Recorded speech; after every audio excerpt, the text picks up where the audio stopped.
আসসালামু আলাইকুম রহমতুল্লাহ। ওয়ালাইকুম আসসালাম রহমতুল্লাহ বরকাত। জি। আহ, জি, আমেরিকা থেকে বলছি। সম্মানিত শেখ, আমার প্রশ্ন আজকে বুখারীর একটা হাদিস, যেখানে বলা হয়েছে যে একটি আয়াত যদি জানো সেটাকে প্রচার করো। তো এই ক্ষেত্রে জি, আমি ভালো হয় না, জি হ্যাঁ। হুম। এই প্রশ্নটা হচ্ছে যে আমরা যারা নতুন করে সহিদিন শিখছি, হয়তো আমাদের মানে বয়স 30 40 50 হয়ে গেছে, এই বয়সে এসে আমরা যেটা শিখতেছি, আলহামদুলিল্লাহ। তো আমরা কি যতটুকু শিখতেছি ততটুকু আমাদের ছোট ভাই বোন বা নিকটাত্মীয় বাবা মা ভাই বোন বন্ধু বান্ধবদের শেখাতে পারি কিনা? এবং সেই ক্ষেত্রে আমার কাছে, বা আমরা মাঝে মাঝে এটা চিন্তা করি যে আমরা যেটা এত পরে এসে শিখলাম, অবশ্যই আমরা চাইবো না আমাদের বাচ্চারা এটা আমাদের মতো দেরি করে শিখুক। তো আমরা যখন তাদেরকে উৎসাহ দেওয়ার মতো করে যে তোমরা তোমাদের বয়সী বাচ্চাদেরকে শেখাতে পারো, তো সেই হিসেবে আমরা যেটা করি মাঝে মাঝে, যে হয়তো সপ্তাহে একদিন আমরা বসি অনলাইনে কোনো কারো বাসায় বা এরকম কিছু না।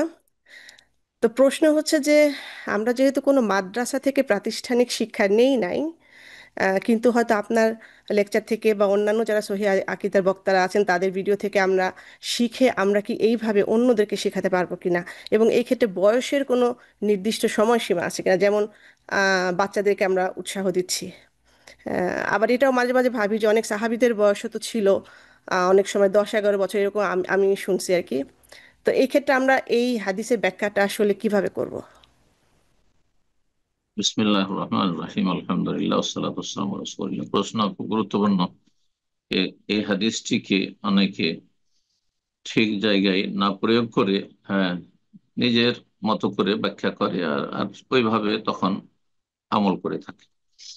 এই জন্য প্রাথমিক কিছু সামান্য শিখেই তখন যা কিছু শিখে, সামান্য কিছু শিখে সেটাই ব্যাপক হারে প্রচার করা শুরু করে আর সূক্ষ্ম বিষয়গুলিতে প্রবেশ করে আর নিজেরা বিভ্রান্ত হয়, কারণ এলেম তো আর বেশি নাই, আর অন্যদেরকে বিভ্রান্ত করে।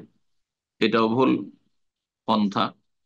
আর আরেকটি হচ্ছে যে আমরা একেবারে সাধারণ মানুষ কিছু জানি, দিন সম্পর্কে শিখেছি, সেই বিষয়গুলি সম্পর্কে নিশ্চিত, তারপরও না, আমরা পৌঁছাবো না কারণ আমরা মাদ্রাসায় পড়িনি। অথবা বাধা দেওয়া হয়, তোমরা কোন মাদ্রাসায় পড়েছো, তোমাদের দিনের শিক্ষা কি আছে, তোমরা দিন সম্পর্কে গভীর জ্ঞান রাখো না, কেন বলবে? না, এটাও ভুল। হ্যাঁ, এই দুটো হচ্ছে প্রান্তিকতা। তাহলে মধ্যম পন্থা কি? সমস্ত ক্ষেত্রে কিন্তু দিন মধ্যম পন্থা। দিন হচ্ছে দিনুন ওয়াসাত, ওয়াকাযালিকা জাআলনাকুম উম্মাতান ওয়াসাতা। যদি ওয়াসাতা মানে মধ্যম পন্থা হয়, আর ওয়াসাত মানে খেয়ারান মানে উৎকৃষ্ট উত্তম হয়। জি, তো এটা তফসির করা হয়েছে আয়াতে। কিন্তু এই দিনে ইসলাম হচ্ছে মধ্যম মধ্যম পন্থা, এবং মুসলিমরা হচ্ছে মধ্যমপন্থী। বাড়াবাড়ি ছাড়াছাড়ির মাঝখানে রয়েছে হেদায়েত। আর বাড়াবাড়ি ছাড়ি দুটোই হচ্ছে ভ্রষ্টতা, গুমরাহি। তো এরকমই মুসলিমদের মধ্যে যারা কোরআন সুন্নাহ নির্ভেজাল অনুসারী, তারা হচ্ছে মধ্যমপন্থী, আহলুস সুন্নাত ওয়াল জামাত, আহলুল হাদিস সালাফি। এরা হচ্ছে মধ্যমপন্থী। পক্ষান্তরে বেদাতীদের একদল বাড়াবাড়িতে আছে আর একদল ছাড়াছাড়িতে রয়েছে।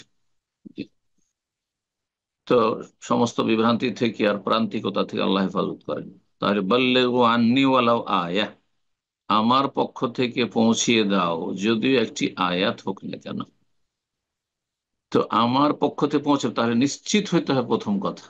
এই হাদিসের উদ্দেশ্য হচ্ছে নিশ্চিত হইতে হবে যে এটি আসলে কি রাসূলুল্লাহর পক্ষ থেকে, আমি যে কথাটি বলছি নিশ্চিত হইতে হবে।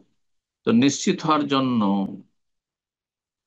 কিছু মৌলিক বিষয় রয়েছে, যারা আপনারা প্রাথমিক স্তরে দিন চর্চা করছেন, দিন শিখছেন, আর নিশ্চিত জানছেন বিষয়গুলি, যেমন দিনের মৌলিক বিষয়গুলি, আরকান ঈমান, আরকান ইসলাম, এহসান।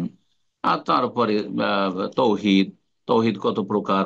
তারপরে আপনার শিরক, শিরক কত প্রকার, কুফরি, কুফরি কত প্রকার। আর তারপরে মোনাফিকি, মোনাফিকি কত প্রকার। আর তারপরে আপনার ধরেন বেদাত, বেদাতে কোনো ভাগ আছে। তো যতটা আপনি নিশ্চিত ভাবে জানছেন এই কথাগুলি পৌঁছাবেন, এই কথাগুলি আশেপাশে পৌঁছাবেন আপনি যতটা পৌঁছাতে পারবেন, যেখানে আছেন আপনি।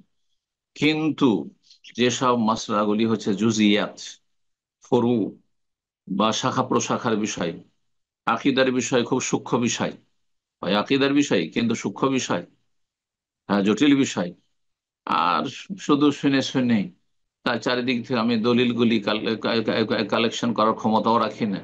এরকম ফিকহি মাসলা মাসায়েল যেখানে বড় বড় আইম্মায়ে কেরাম ইখতিলাফ করেছেন, সেই ক্ষেত্রে সাধারণ স্তরের মানুষ বা সাধারণ মাদ্রাসা পড়ুয়া চেয়ারে বসে গেল, আর দার্স নিয়ে বসে গেল কিছু, লোকদেরকে নিয়ে বসে গেল কিছু, মেয়েদেরকে মহিলাদেরকে নিয়ে দিনী বোন বসে গেল, আর দর্স দেওয়া শুরু করে অনলাইনে, আর ক্লাস নেওয়া শুরু করলো।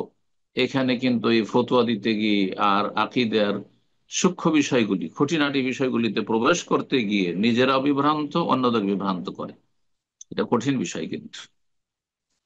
তো যার ফলে আমি যেটা বলবো সেটা হচ্ছে, যেগুলো সুস্পষ্ট বিষয়, যেমন আমি কিছু উদাহরণ দিলাম, ইসলামের মৌলিক বিষয়গুলি, এগুলি আপনাদের জানা আছে, আর এগুলি সম্পর্কে কোনো সন্দেহ নাই আপনার, ইয়াকিন আছে, ইলমুল ইয়াকিন, তাহলে সেগুলি প্রচার করুন আপনি। তারপরে যদি কোন একটা মজলিসে আপনার যেহেতু যোগ্য ব্যক্তি থাকে, তাহলে তিনি বলবেন, হ্যাঁ, লা ইফতাহু আলাইকুম বিল মদিনা। সালাফরা বলতেন, তাবেইন, তাবাইনের যুগে, তাবাইনদের যুগে মদিনায় যে ইমাম মালিক রাহিমাহুল্লাহ যতদিন মদিনায় আছেন, বেঁচে আছেন, মদিনায় আছেন, বড় বড় ওলামায়ে কেরাম ফোকাহারা ছিলেন সেই যুগে, মুহাদ্দিস ছিলেন, কিন্তু না, কেউ ফতোয়া দেওয়ার অধিকার রাখে না।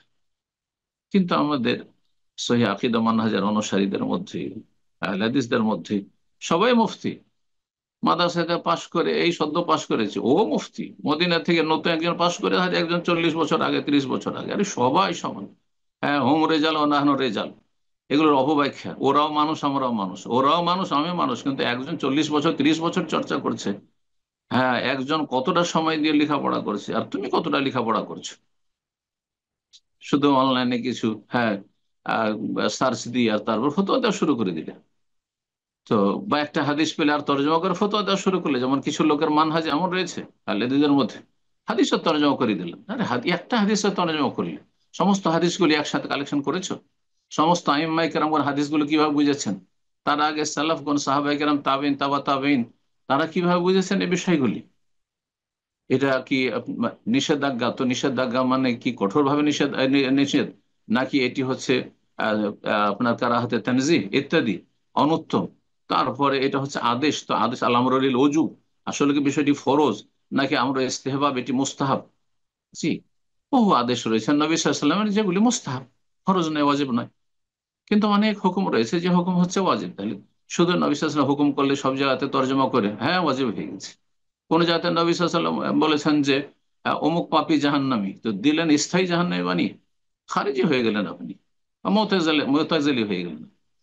তো সাধারণ মানুষরা খুঁটিনাটি মাসলা মাসাইলে ঢুকতে গিয়ে, পুরুষ হোক আর নারী হোক, নিজেরাও বিভ্রান্ত হচ্ছে, গুনাহগার হচ্ছে, কবিরা গুনাহ, শিরকের সমতুল্য গুনাহ। আল্লাহ বলছেন, ওয়ান তাকুলু আলাল্লাহি মা লা তা'লামুন, আল্লাহ সম্পর্কে, আল্লাহর দিন সম্পর্কে এমন কোন কথা বলা যে সম্পর্কে তোমার সম্যক জ্ঞান নেই, সুনিশ্চিত না। আমাদের বড়রা সেখানে ইখতলাফ করেছেন, সেখানে বাজ, ইবনে উসাইমিন, আলবানী, ইমাম ইবনে তাইমিয়া, আইম্মায়ে আরবা, মুহাদ্দিসিনে কেরাম, তাদের মাঝে ইখতলাফ রয়েছে। সুতরাং সবগুলির আপনার সমন্বয়ে আপনাকে তখন দেখতে হবে যে আমার আগে কে কি বলেছে।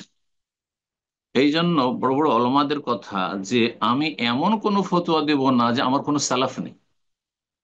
আবু হানিফাও বলেননি, শাফিও বলেনি, মালিকও বলেনি, আহমদও বলেনি, ইবনে তাইমিয়া বলেনি, শেখ বিন বাজ বলেনি, ইবনে উসাইমিনও বলেনি, আলবানী বলেনি, আর আপনি নতুন কথা নিয়ে চলে আসলেন। হ্যাঁ, আলা ফতোয়া আমাদের সমাজে রয়েছে, বিশেষ করে যেসব নওয়াজেল, মানে নতুন নতুন সমস্যাগুলি আসছে, এই ক্ষেত্রে ফতোয়া দিতে গিয়ে কোথা থেকে কোথায় চলে যাচ্ছে।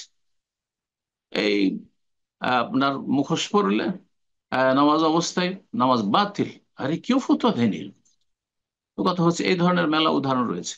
যার ফলে ফতুয়ার বিষয়ে যারা ব্রাদার্স অথবা সিস্টার, যারা দিনের দাওয়াতের কাজ করছেন, তারা ফতুয়ার মজলিসে বসবেন না আপনি, আরে আলেমকে ছেড়ে দেন ওই জায়গাগুলো। তারপরে আকিদা মানহাজের বিষয়ে যেসব আপনার জুজিয়াত, হ্যাঁ, শাখা প্রশাখা, জটিল বিষয়, সেগুলো বিষয়ে মুখ খুলবেন না আপনি।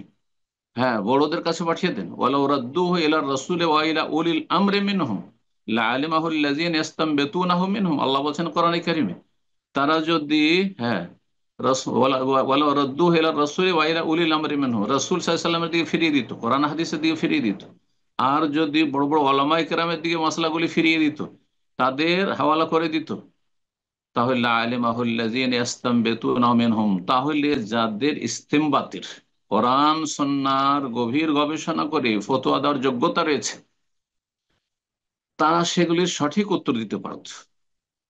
আর ইখতলাফ তখন কম হইত, কলহ বিবাদ কম হইতো, ধর্মীয় দূরত্বগুলি কম হইতো, এত ফিরকে আর এত ফিতনা তৈরি হইতো না। ইখতলাফে মাসলা মাসাইলে ফিতনা শুরু হয়ে যাচ্ছে, যখন এরকম সিজন গুলো আসছে তখন ফিতনা শুরু করে দিচ্ছে সোশ্যাল মিডিয়াতে। আল্লাহ হেফাজত করুন। এজন্য বলছি খুব সংক্ষেপে, আবার আসল কথা দিয়ে ফিরে আসি, যে আপনারা খুঁটিনাটি বিষয় যাবেন না।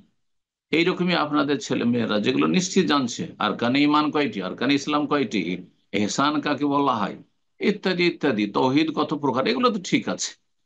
কিন্তু আল্লাহ রাব্বুল আলমিনের আপনার মেলা সেফাত সম্পর্কে, যেসব সেফাত সম্পর্কে অনেক বড় বড় আলমাদের কাছে অস্পষ্ট থেকে গেছে বা ইখতলাফ করেছে, তখন আপনি সতর্ক সাবধান ওইসব ক্ষেত্রে বলতে গিয়ে। জি, বারাকাল্লাহ ফিক।